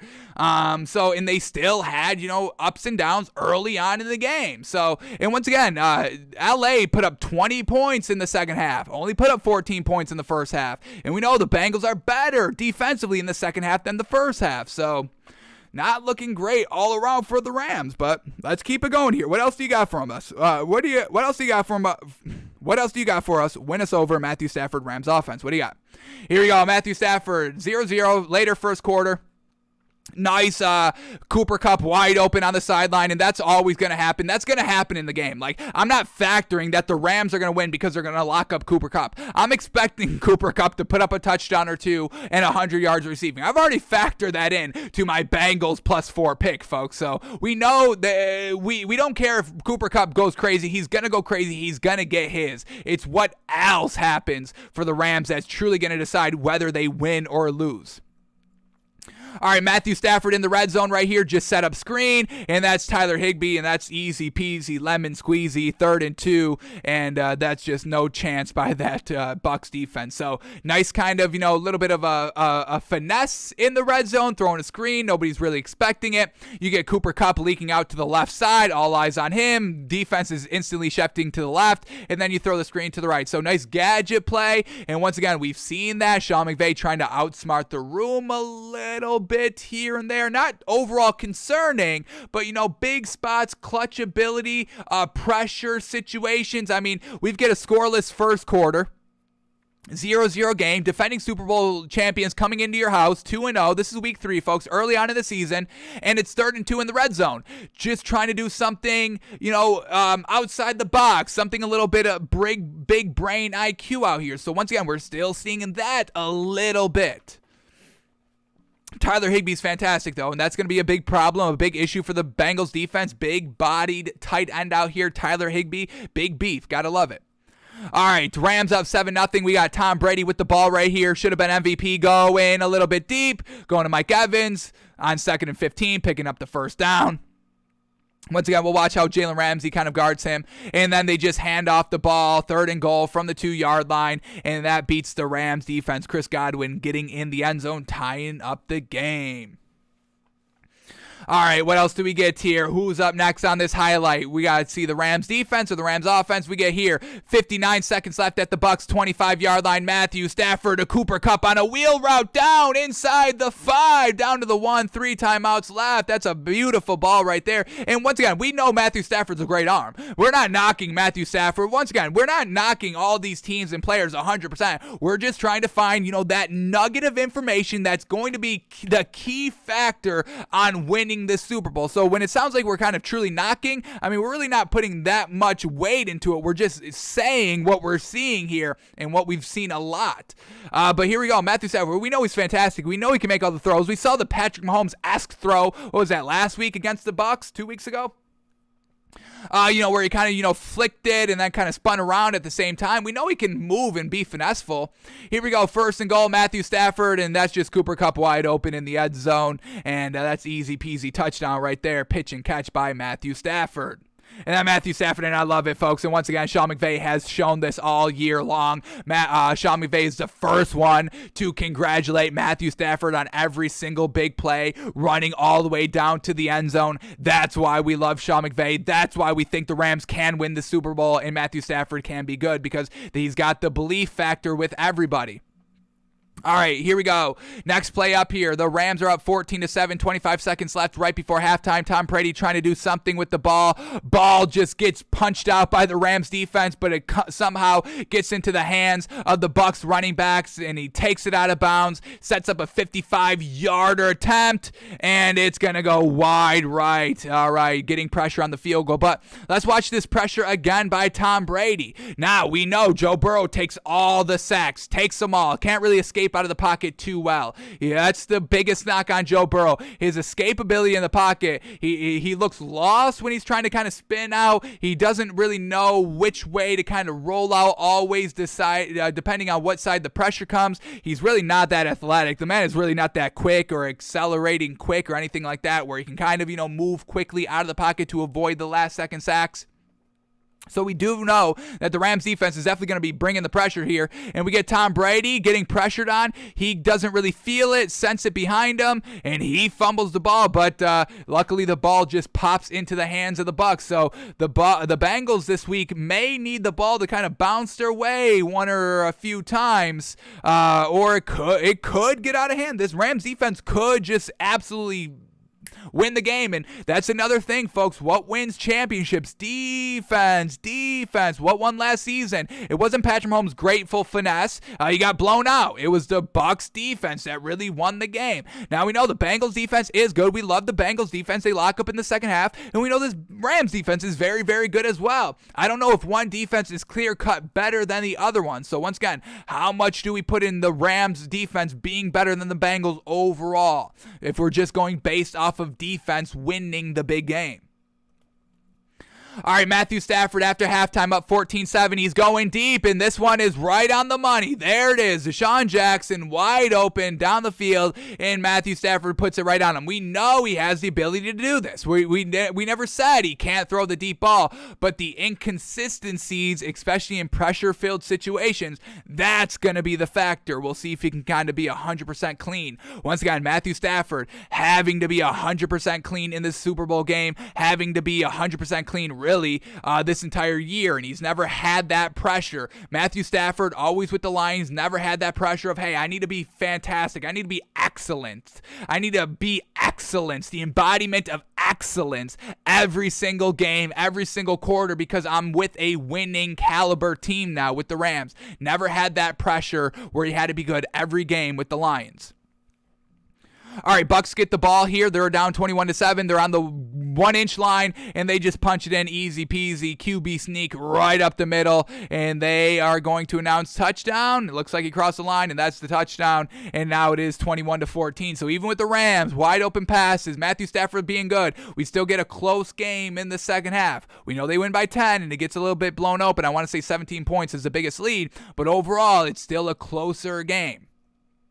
And even with the, them facing the Bucks in the playoffs, the Bucks coming back, Rams floundering in the second half.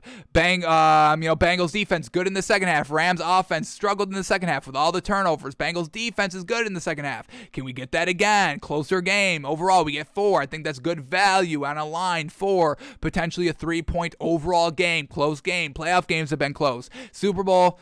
Big eyes. If you want to say the NFL is fixed, it would be a close game. No. Why would the Super Bowl be a blow-up, but all the playoff games are close? I don't know if that makes the most sense logically, but overall, they're conspiracies and, they don't make the most sense just in general.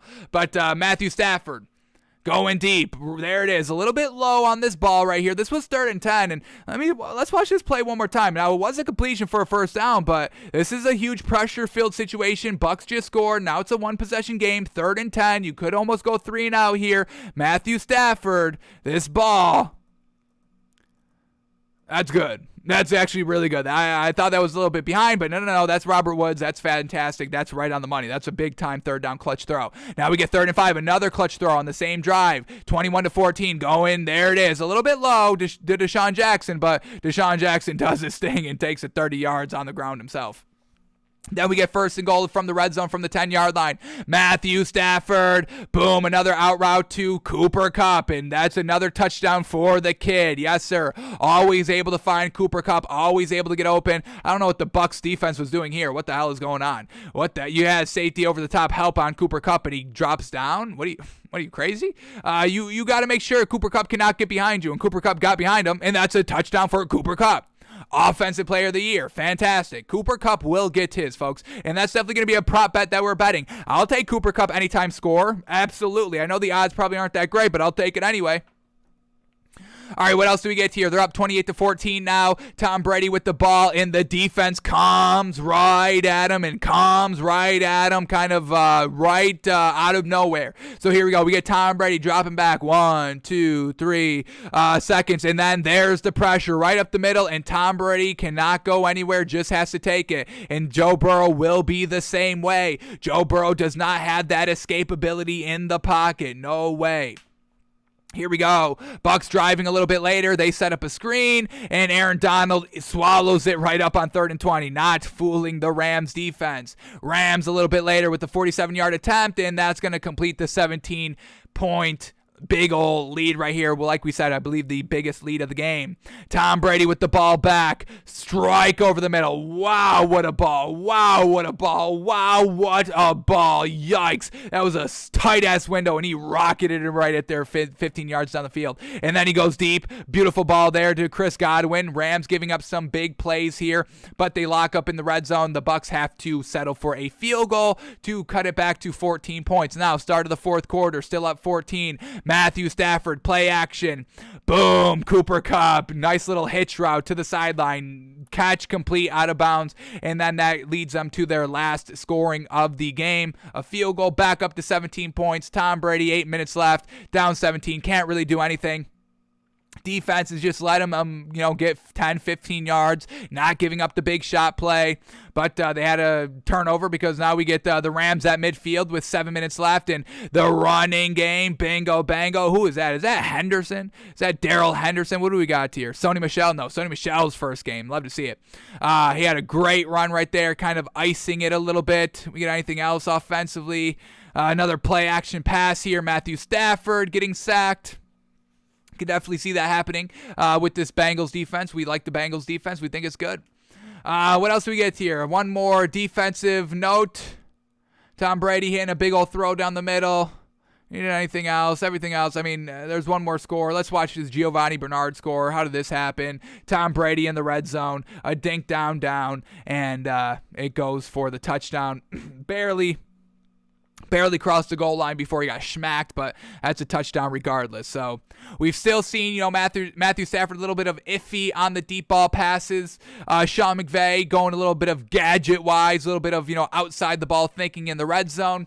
But overall, the Rams still won the game by 10. They had that offense. They had that defense. And man, oh man, this line, folks, it has been haunting us all week long. I've been kind of waiting out for y'all to make the decision a little bit easier for us. Like if we got 5, yes, that's easier. That's an easier decision for us. But y'all keeping it here at 4, 4.5, truly making us decide here. And with the Vegas putting the line at Rams -4, all the big belief there. It's over the 3-point hook. So you would think you would get good value with the 4, but now Vegas is probably thinking this is going to be like a 7-point game, so 4 is probably buck. It means nothing here in this game, because if it's a 7-point game, who cares of 4 points? Who cares of swallowing 4 points? It's a 7-point game. So Vegas saying, hey, this is more a 7-point game than a 3-point game, going against our Bengals +4, because getting +4, it seems good. It's good if it's a field goal game, but if it's a touchdown game, it means nothing. And Vegas putting it like this, folks.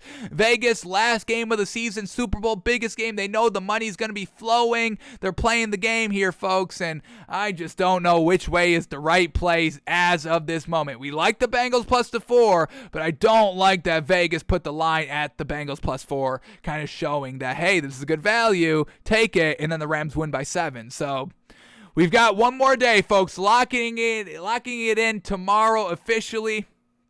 I'm going to see what everybody else says, because all the major picks from all the major networks are coming in today, because it's the last business day. So I'm kind of waiting for what they to say. I want to see what their take is and all that. That will factor our decision a little bit. Are they saying the same things we are saying? Are they agreeing, disagreeing? What are they saying? We'll take that into account. But we're back tomorrow, live, noon Eastern, for our final show, potentially, before the big game. We're still deciding whether we're doing something on Sunday or not. But Saturday will be our full focus onto the NFL. We'll go over the NBA quicker than what we've done the last 2 days. I think we've spent 50 minutes on the NBA more over the last 2 days. But we'll be back tomorrow hunting on the props. Tons of props to go over. We've been finding great props in the NBA, folks, and we got to get that value in the NFL to y'all. So we're going to get out of here. Thanks for tuning in. Thanks for listening. Thanks for watching. We're back live tomorrow, noon Eastern, for our Super Bowl prop hunt show and our official pick on the spread line. So that is going to do it for us, and we will see you tomorrow, folks. Have an absolute great one, and we'll see you tomorrow, folks. Couple more sleeps to the Super Bowl Sunday. Sheesh, cannot wait. Have a great